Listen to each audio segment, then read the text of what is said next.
കനത്ത മഴയെ തുടർന്ന് കേരളത്തിൽ നിരവധി ജില്ലകൾക്ക് അവധി പ്രഖ്യാപിച്ചിരിക്കുകയാണ്. നാളെ അവധി പ്രഖ്യാപിച്ചിരിക്കുന്ന ജില്ലകൾ ഏതൊക്കെയാണെന്ന് നമുക്ക് വീഡിയോ ഭാഗത്ത് പരിശോധിക്കാം. വീഡിയോ ആദ്യമായിട്ട് കാണുന്ന സുഹൃത്തുക്കളാണെങ്കിൽ ഏറ്റവും ലേറ്റസ്റ്റ് ആയിട്ടുള്ള ന്യൂസ് അപ്ഡേറ്റ്സുകൾ ആദ്യം തന്നെ അറിയാൻ വേണ്ടി ഇപ്പോൾ തന്നെ ചാനൽ സബ്സ്ക്രൈബ് ചെയ്ത് നോക്കുക. ശക്തമായിട്ടുള്ള മഴയെ തുടർന്ന് അവധി പ്രഖ്യാപിച്ചിരിക്കുന്ന ജില്ലകളൊന്ന് കോട്ടയം ജില്ലയാണ്. മഴ തുടരുന്നതിനും അതിശക്തമായിട്ടുള്ള മഴ, കാറ്റ് എന്നിവയ്ക്ക് സാധ്യതയുണ്ടെന്ന് കേന്ദ്ര കാലാവസ്ഥാ വകുപ്പ് അറിയിച്ചിരിക്കുന്നതിനാലും കോട്ടയം ജില്ലകളിൽ പ്രൊഫഷണൽ കോളേജുകൾ, അങ്കണവാടികൾ, അവധിക്കാല കലാകായിക പരിശീലന സ്ഥാപനങ്ങൾ, മതപഠന കേന്ദ്രങ്ങൾ എന്നിവ ഉൾപ്പെടെ എല്ലാ വിദ്യാഭ്യാസ സ്ഥാപനങ്ങൾക്ക് ശനിയാഴ്ച ജൂലൈ 26 അവധി പ്രഖ്യാപിച്ച് ഉത്തരവായി. മുൻ നിശ്ചയിച്ച പരീക്ഷകൾക്ക് അവധി ബാധകമില്ല എന്നാണ് കളക്ടർ തന്റെ ഫേസ്ബുക്ക് കുറിപ്പ് വഴി അറിയിച്ചിരിക്കുന്നത്.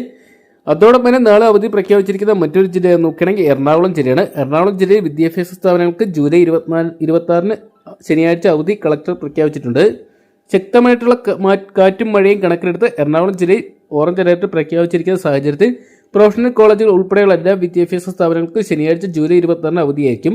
അങ്കണവാടികൾ, ട്യൂഷൻ സെന്ററുകൾ എന്നിവയ്ക്കും അവധി ബാധകമാണ്. മേലവധി മൂലം നഷ്ടപ്പെടുന്ന പഠന സമയം ക്രമീകരിക്കുന്നതിന് ബന്ധപ്പെട്ട വിദ്യാഭ്യാസ സ്ഥാപന മേധാവികൾ നടപടി സ്വീകരിക്കേണ്ടതെന്നാണ് കളക്ടർ അറിയിച്ചിരിക്കുന്നത്.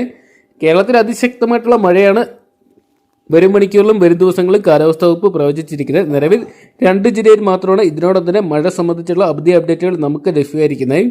ഇനിയും കേരളത്തിൽ മഴ കനക്കാനുള്ള സാധ്യതകൾ കണക്കിലെടുത്ത് കൂടുതൽ ജില്ലകളിൽ കളക്ടർമാർ അവധി പ്രഖ്യാപിക്കാനുള്ള സാധ്യതകൾ ഏറെയാണ്. എന്തൊക്കെയാണ് നമുക്ക് കാത്തിരിക്കാം വരും മണിക്കൂറിലെ ന്യൂസ് അപ്ഡേറ്റ്സുകൾ കേട്ട്. അപ്പം നിങ്ങളുടെ ജില്ലകളിൽ മഴ എത്രത്തോളം ശക്തമാണെന്ന് കമന്റ് ബോക്സിൽ പങ്കുവെക്കുക. അപ്പം വരും മണിക്കൂറിൽ ഏറ്റവും കൃത്യമായിട്ടുള്ള ന്യൂസ് അപ്ഡേറ്റ്സുകൾ ആകും തന്നെ അറിയാൻ വേണ്ടി ഇപ്പോൾ തന്നെ ചാനൽ സബ്സ്ക്രൈബ് ചെയ്ത് നോക്കുക. വീഡിയോ ഇഷ്ടപ്പെട്ടെങ്കിൽ ലൈക്ക് ചെയ്യാനും ഷെയർ ചെയ്യാനും മറക്കണ്ടാവും.